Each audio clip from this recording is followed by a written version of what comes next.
Hello, students, and welcome back to my channel. I'm Julie, as you already know, and tonight in this lesson, we're going to be working on reading comprehension number 17, and it's called a what? So let's get started with this. English, such a beautiful, colorful, but complex language. It is estimated that English is spoken by 1 in 4 people worldwide, and it is the official language in at least 75 countries.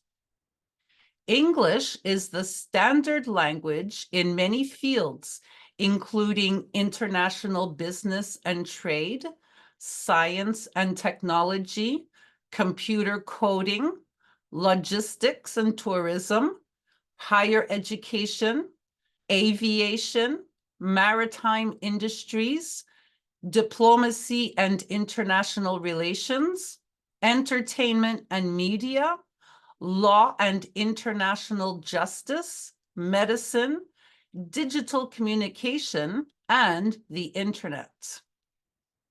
There are many varieties of English, including Canadian, American, British, Australian, Irish, and New Zealand English. English is a web of communication with a symphony of sounds and syllables, a wonderland of words with a library of basic and advanced vocabulary, an overabundance of words with multiple meanings, a hive of homophones, a tidal wave of terminology, and an island of irregulars for you to spend hours and hours learning. And those verb tenses.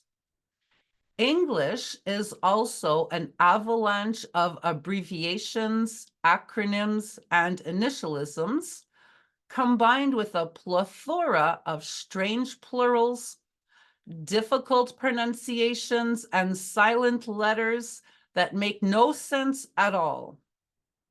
English is a cacophony of tongue twisters and a field of false friends with words borrowed from other languages and a vast ocean of rules, regulations, and a treasure trove of contradictions and exceptions that will make your head spin. It is a slew of slang and regional accents, an entanglement of puns and wordplays, mixed with a carnival of strange and peculiar idioms and expressions. It is a river of unpredictable quirks, nuances, twists and turns, and fascinating features, with a boatload of dictionaries and thesauruses to help you along the way. So many words with a mirage of meanings to paint on a canvas of culture where you can let your creativity flow to help you perform in a galaxy of simple and complex conversations. But in the end, it all just makes sense, and we realize that English is one of the most colorful, expressive, rich, and adaptable languages in the world. And just when you thought you were starting to really understand English and get really good, you realize that you have all these collective nouns to learn. Did you know that collective nouns are used to describe groups of animals? Where did all these terms come from? Well, there are linguistic and historical reasons for these terms. In hunting culture during the Middle Ages, coming up with specific, creative, and poetic terms for groups of animals was a sign of education, refinement, and status. These collective nouns were meant to describe the behavior, traits, personalities, and characteristics of the group of animals. These terms added richness, fun, and linguistic playfulness to the English language, and they were meant to be poetic, imaginative, and memorable. So let's learn a few. Rabbits or bunnies. Rabbits or bunnies are cute and adorable little animals that have long ears, soft fur that comes in a variety of colors, twitchy noses, and a cotton ball tail. They are social and gentle and make great pets. And did you know that a group of rabbits or bunnies is called a fluffle? It's true. Here is a fluffle of rabbits or bunnies. So if there is a group of them, we call it a fluffle of rabbits. Gorillas. Gorillas are very large and very intelligent primates that share 98% of their DNA with humans, making them one of our closest relatives. They exhibit complex emotions like fear, grief, and joy, and even have a sense of humor. They communicate through vocalizations, facial expressions, and body gestures. They are able to learn human sign language, problem solving, and how to use tools. They are mainly herbivores and are very social and form very strong family bonds. And did you know that a group of gorillas is called a troop or a band? Here is a troop or a band of gorillas. Looks like a happy family to me. Zebras. Zebras can be found in East or South Africa, Kenya, Ethiopia, and Namibia. They are highly social animals and live in groups where they form strong relationships for their emotional well-being, as well as for protection from predators like lions, hyenas, and cheetahs. They communicate with each other using sounds, body language, and facial expressions. No two zebras have the same stripe pattern, and each pattern is as unique as a human fingerprint.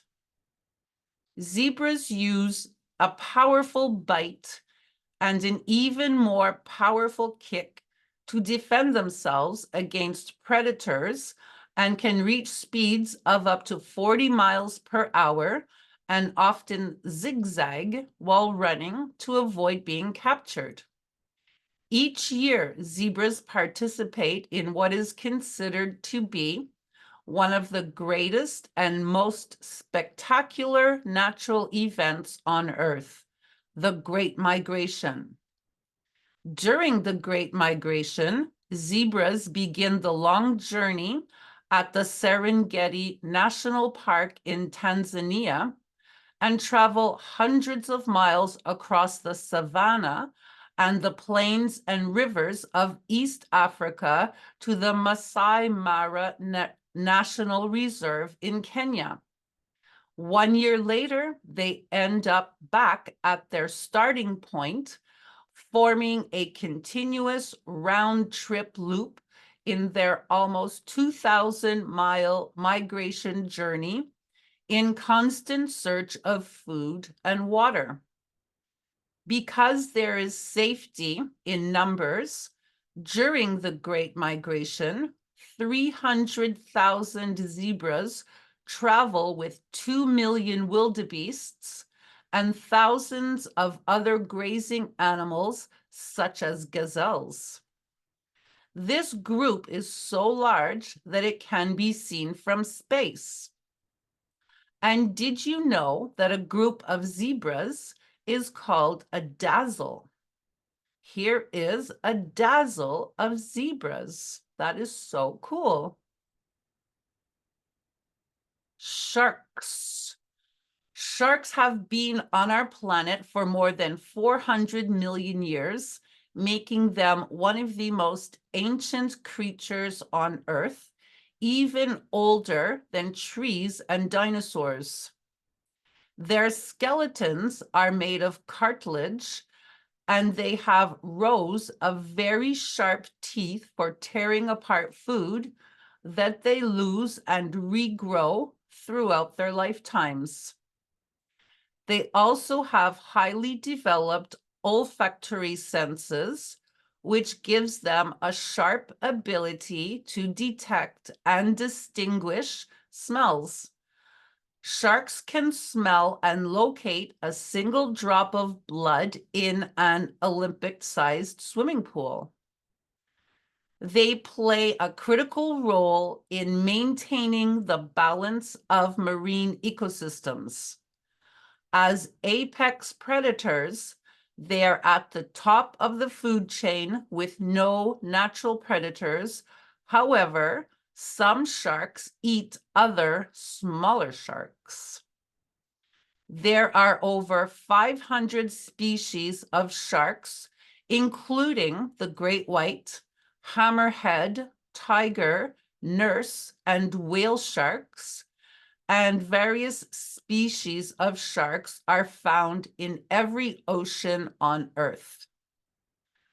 Carnivorous sharks, like the great white, are amazing stealth hunters and prey on fish, seals, sea turtles, stingrays, and sometimes dolphins.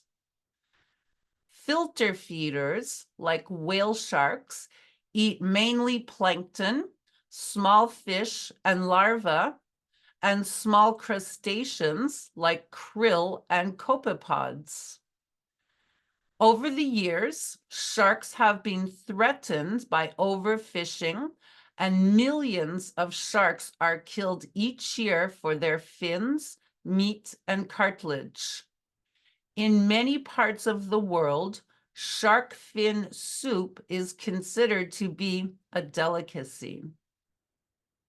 Fortunately, many conservation efforts have been put into place throughout the world to protect most species of sharks due to their ecological importance and declining populations. And did you know that a group of sharks is called a shiver? There is a shiver of sharks. Amazing. Great stuff. Okay, so that's all you need to know for your reading comprehension exercise. Those are groups of animals and we have names for them. So I'm going to be putting up more exercises like that because there are many more groups of animals to come. So you can learn all the vocabulary for those words. If you guys learned something from that video, you can put a like on the video, subscribe to the channel so that you'll get more videos. Leave a comment down below or just say hello. If you need to improve your English quickly, you can get yourselves a copy of You Know It Already Basic English, published and distributed everywhere in the world by McGraw-Hill. If you guys get a copy of this 4th edition, I always told you to get the 3rd edition, but now the 4th edition came out. If you get a copy of this workbook, I want you to start on the first page and complete every page right through to the end of the workbook. It will really help you to improve your English very quickly, and the answer key is at the back to support you while you are learning. If you need help with your verb tenses, everybody tells me I don't understand English verb tenses. I don't know why. I've said it before. I'll say it again. It's so easy. You just need to get a copy of English verb tenses, available everywhere, just like the basic English workbook, available everywhere online and of course on Amazon. If you get a copy of this book, I want you to start on the first page, complete every page right through to the end of the workbook. It won't take you very long. And the answer key is at the back to support you while you are learning. So that's all I have to say for now. So I'm going to go work on the next lesson for you guys because it's just so much fun. And I'll see you guys in the next lesson. So good night for now.